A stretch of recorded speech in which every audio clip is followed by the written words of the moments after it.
When I started producing board games, I didn't realize how popular they were, and I didn't understand why. It was new to me that people of so many ages, especially adults, were into them. I didn't really know much about board games except for the mainstream games.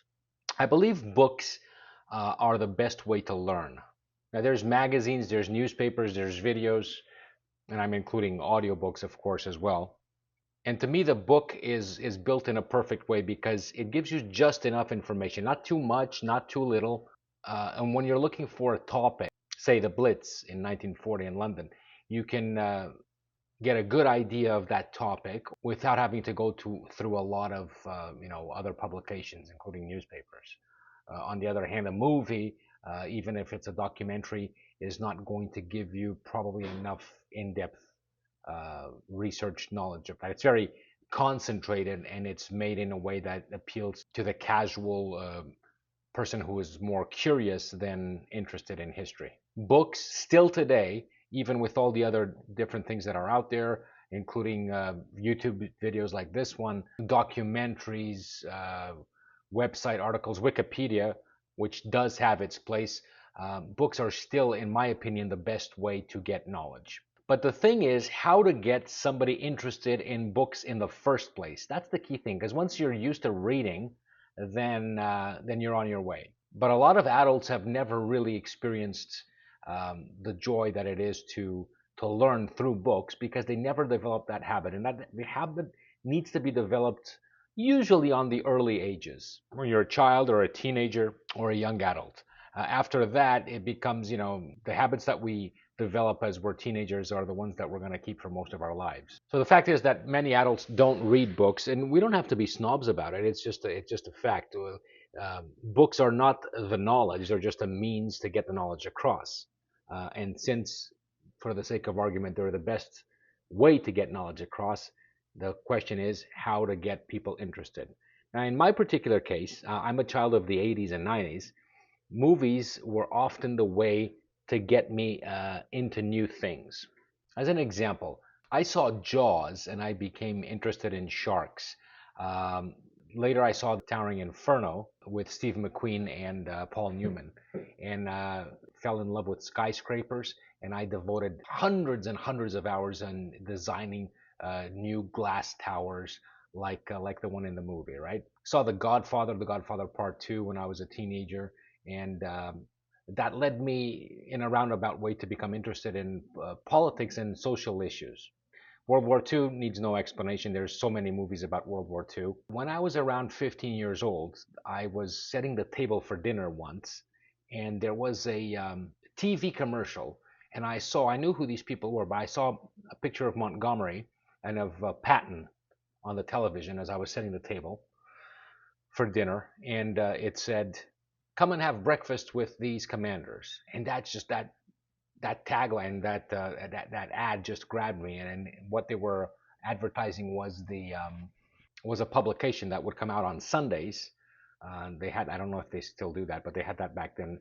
You buy a newspaper and it would come with a part of a book, and over time you would, I think, 15 weeks or something like that, you would get the whole book together. And the book was the great battles of World War II. And what I would do is, this was Sunday usually, I think, or was it Monday? I think it was actually Monday. Monday mornings, I would grab it from the kiosk, and I would take the train to school, and that was my favorite part of school. For those 15 weeks, I just loved reading about these battles of World War II because I knew what World War II was in general, and I knew about the Russian front and winter and obviously Hitler and all that. But once I started getting into the battles, it became more specific. I was able to compartmentalize the different theaters and understand the strategic implications of the war and all that. And it started because of that one commercial, right, on TV. So what do these things have in common? Movies, songs, and yes, board games, magazines. What are all these things? These are bright, shiny objects. A lot of people are only attracted to things initially because they are attracted to a bright, shiny object. In board games, for example, we call that Chrome. Now, a board game has rules, has uh, strategies, has history, but the chits, the board, the little pieces, all that, the surface of it, the artwork, the colors, that's what we call chrome. It's not essential to the game, but it does help. It's much nicer to play a game that is that has a big board and it's designed in an artistic way and uses like real maps. That's than something that's very plain.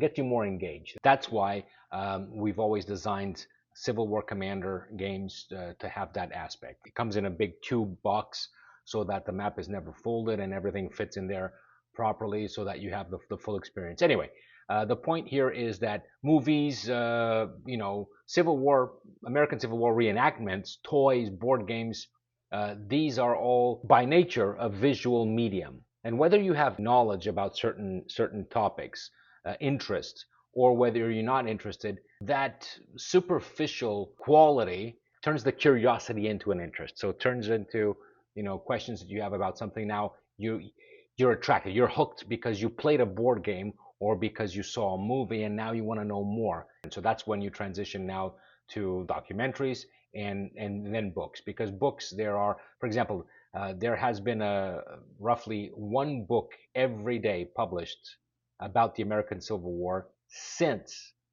the end of the Civil War in April 1865. Since then, every single day there's been a book that's been published.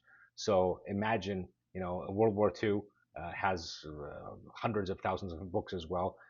It's inexhaustible, right? Not so with movies, not so with documentaries, and of course, books gives you a much more in-depth knowledge, but it doesn't drown it. You're not going through primary sources. You're not going through depositions and diaries. It doesn't seem that way if you're a new reader, but it's already a pretty condensed source of information. So the bright shiny object, in this case, board games, is what I'm talking about specifically. They get you started on a journey. Number one. Number two, they continue to educate you on what you already know if you're at that level, and if you're at a deeper level, they reassert your potentially already vast knowledge on a topic. They're a roundabout way to prove your interest in a topic and to test your knowledge. If you become hooked on a topic, let's just say you play a game about the Spanish Civil War, you had a little bit of a curiosity about the Spanish Civil War, and you play that game. Now you're hooked. That develops into an interest, and if you keep playing, you keep learning. If you're a child of the 90s like me, you might remember Panzer General. Now, Panzer General was a game it's a PC game. They consider it the best World War II operational game that was made. But the best one was Panzer General 2. The game started in 1938, not 1939. And the first game that you played was the Spanish Civil War, specifically the Battle of Guadalajara. Condor Legion and the Italian CTV, they struck south towards the city of Guadalajara, northeast of Madrid, in order to cut off to try to encircle the city. They failed, and the Republicans, that was one of their two major victories in the Spanish Civil War. They didn't really have any others, but that was one of them. A defensive victory there. They gave the Italians a bloody nose.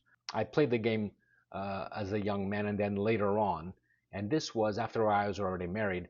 I played this in 2010, 2011, and I remember vaguely. Okay, I know about the Spanish Civil War.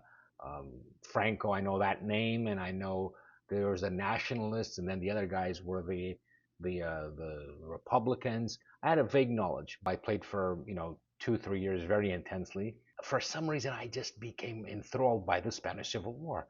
And pretty soon, I mean, that little scenario of Guadalajara, that wasn't enough. I wanted to play the whole thing. So I found different, scenarios that other players had put together of the entire war. I played that.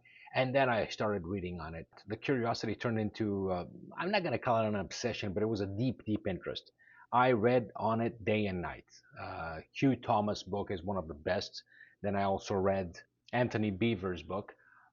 And then I learned not only about the military campaigns, but the politics behind it, the economics. One an excellent book for those that are not just investigating the military side of things, but are looking into the economics of the Spanish Civil War is the Victorious Counter Revolution. It explains all the advantages.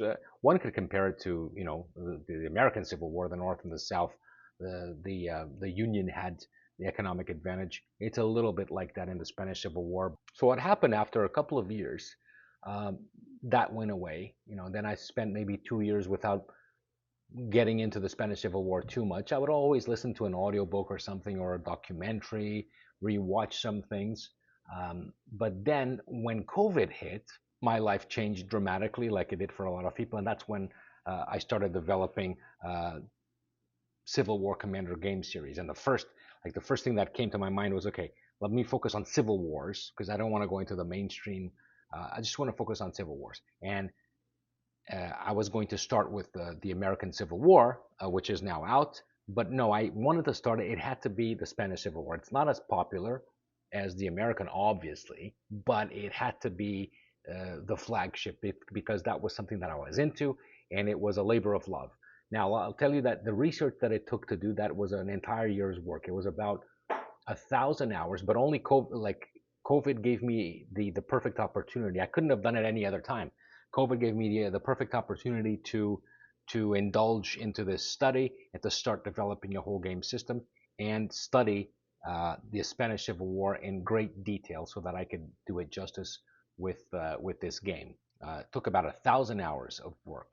Now, this is all to say one thing: a simple little bright shiny object, which was that little single battle in this game, Panzer General 2, for a computer game, then became a curiosity that led to an interest that led to further playing, uh, watching documentaries, then reading books, then reading very scholarly books, then going into even primary sources, uh, interviewing some people that had family that fought in the Spanish Civil War, putting all this together, then developing a whole game system, putting tens of thousands of dollars into the project, and all because of that initial thing. So what I'm saying is, it's my whole message here is never underestimate the power of the chrome, the artwork, the bright shiny object, the things that will attract you to something else.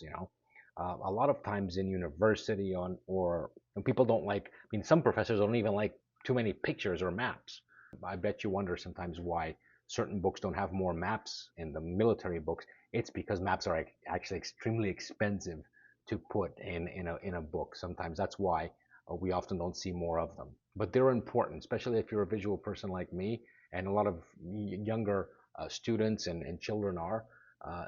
The power of the colors, the flags, the games, pictures, toys. Those things are always very important to uh, draw you into a further, more serious study in of history. In this case, military history.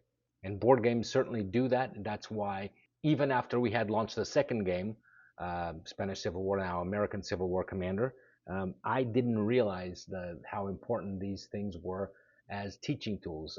I would say maybe 20% of our clients are mothers or parents that buy them for their children, sometimes for other family members. And here the teaching is not only the value is not only because they're learning about that topic specifically, but they're learning how to become interested. Because once you get somebody hooked on one topic, then chances are they're going to look into other topics. Like you cannot be, for example, a student of military history without also being a student of history and without being interested in things like economics and politics. So all these things begin, panning out. It's rare that people fall in love with a topic like history. There's always something that brings them. And if you read different authors, they usually tell you how they got interested in something.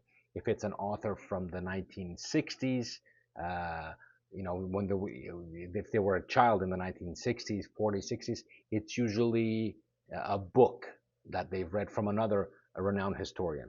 For example, a lot of people read a book by Shelby Foote on the American Civil War, and that drew them in, right?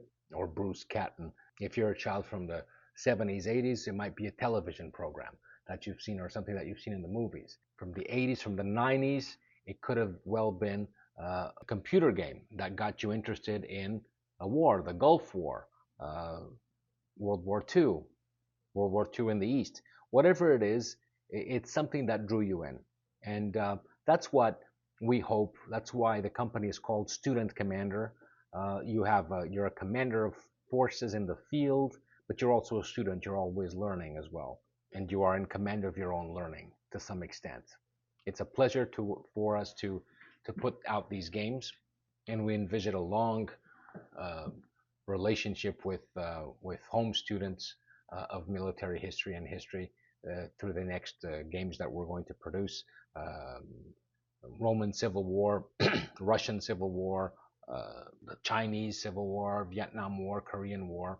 If you like this video, please like and subscribe, share it, post it. And the best way you have to support us is purchase one of our games. We have Spanish Civil War and the American Civil War. Post your comments below as questions. You have the email address.